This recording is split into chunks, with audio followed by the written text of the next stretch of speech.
बहुत दिन पहले की बात है कि एक विधवा स्त्री अपने इकलौते बेटे के साथ रहती थी। एक दिन वह बेटा एक नाले की ओर गया और वहां से एक मछली पकड़ लाया। घर आकर उसने वह मछली पकाने के लिए माँ को दे दी। उस मछली को देखकर माँ बहुत खुश हुई और तुरंत ही उसने उसको एक बड़े से बर्तन में पानी भरकर उबालने के लिए आग पर रख दिया। जब पानी से उबाल आया तो वह मछली पानी में इधर उधर नाचने लगी और उसे ऐसा लगा जैसे उस पानी में एक नहीं कई मछलियां हो। उस स्त्री ने देखा तो बोली, इनमें से एक मेरी है और एक मेरे बेटे की, एक मेरी है और एक मेरे बेटे की। इस तरह हम लोग 5-5 मछलियां खाएंगे। इतना कहकर उसने बर्तन में से एक मछली निकाली और खा ली। खाने के बाद उसने बर्तन में झांका तो यह देखकर वह बहुत खुश हुई कि उसमें तो अब एक भी मछली नहीं थी। उसी समय उसका बेटा घर आ गया और माँ से बोला, माँ बहुत जोर से भूख लगी है, आओ खाना खा लें। माँ खाना तो ले आई पर बेटे को उसमें वह मछली कहीं दिखाई नहीं दी जो वह पकड़ कर लाया था। सो उसने माँ से पूछा, माँ उस मछली का क्या हुआ जो मैं लेकर आया था? माँ ने बताया वह तो उसे खा ली। यह सुनकर बेटा बहुत दुखी हुआ कि अब वह खाने के साथ मांस नहीं खा सकेगा। उसकी माँ भी बहुत दुखी थी। कुछ ही देर में उसको एक तरकीब सूझी। वह उठी, उसने एक लाल रंग बीज लिया और उसको मोम से अपने पिछवाड़े पर चिपकाकर एक नदी की ओर चल दी जहाँ जंगली जानवर पानी पीने आया करते थे।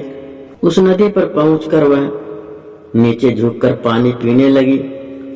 तभी एक हिरन वहां पानी पीने आया, पर वह उस लाल रंग के बीज को देखकर डर के मारे भाग गया। रास्ते में उसको एक बारहसिंघा मिला तो उसने उसको बताया कि आज नदी पर उसने क्या देखा, पर बारहसिंघों को हिरन की बातों पर विश्वास नहीं हुआ। सो हिरन उसको वह दिखाने के लिए नदी की तरफ ले गया। अब लाल बीज तो वहीं का वहीं था। सो उसको देखकर वह बारहसिंघा भी डर गया और वे दोनों ही वहां से भाग लिए। जल्दी ही दूसरे जानवर, जंगली सुअर, भालू, चीते, बंदर, हाथी आदि भी वहां पानी पीने आए, पर वे सब भी उस लाल रंग बीज को देखकर डर गए और भाग गए। अब वे लाल बीज के डर की वजह से पानी नहीं पी सके तो उन सब ने मिलकर एक मीटिंग की कि उस लाल बीज का क्या करना चाहिए जो उस स्त्री ने अपने पिछवाड़े पर चिपका रखा था। तय यह हुआ कि बंदर वहां जाए और उस लाल बीज को उस स्त्री के पिछवाड़े से हटाए। सो बंदर धीरे धीरे उस स्त्री के पास गया और जैसे ही उसने उस लाल बीज को उसके पिछवाड़े से हटाने की कोशिश की कि उसका हाथ उसके पिछवाड़े से चिपक गया। वह डर के मारे चिल्ला पड़ा। उसकी चीख सुनकर सारे जानवर भी डर गए और इधर उधर भागने लगे। इतने में एक हाथी उसी तरफ आ रहा था। सबको भागता हुआ देखकर वह भी दौड़ पड़ा। कई जानवर इस भाग दौड़ी में मारे गए और कई जानवर उस हाथी के पैरों के नीचे आकर मर गए। उधर भागते समय हाथी का पैर एक बड़े पेड़ की जड़ में फंस गया जिससे उसकी टांगे टूट गई और वह भी मर गया। वह स्त्री गई और अपने पड़ोसियों को बुला लाई। सब लोगों ने मिलकर मरे हुए जानवर के मांस की खूब दावत उड़ाई। वह सब मांस इतना ज्यादा था कि आदमियों ने भी खूब मांस खाया और जानवरों ने भी खूब खाया, पर फिर भी वह बचा रहा।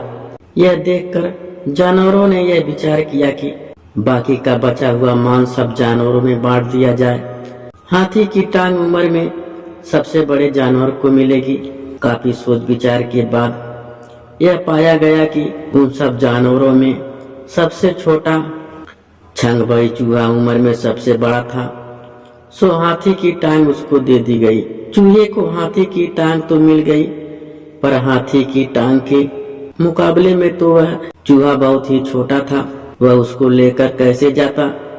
अब क्योंकि वह उसको अकेले उठाकर नहीं ले जा सकता था, सो उसने अपनी बहन के बेटे को अपनी सहायता के लिए बुलाया, लेकिन वह टांग तो इतनी भारी थी कि वे दोनों मिलकर भी उसको नहीं उठा सके। बल्कि इस सब मेहनत में छगई के पेट में से हवा और निकल गई। हवा निकलने की आवाज सुनकर उसका भतीजा जबी भी खूब हंसा। जबी को हंसता देखकर छबई को अधिक गुस्सा आया। उसने उसके पिछवाड़े पर एक जोरदार का हाथ मारा। बेचारा जबी गिरते गिरते बचा। फिर उसने हाथी की टांग के पास ही एक गड्ढा खोदकर अपना बिल बनाया और वहीं रहने का विचार किया।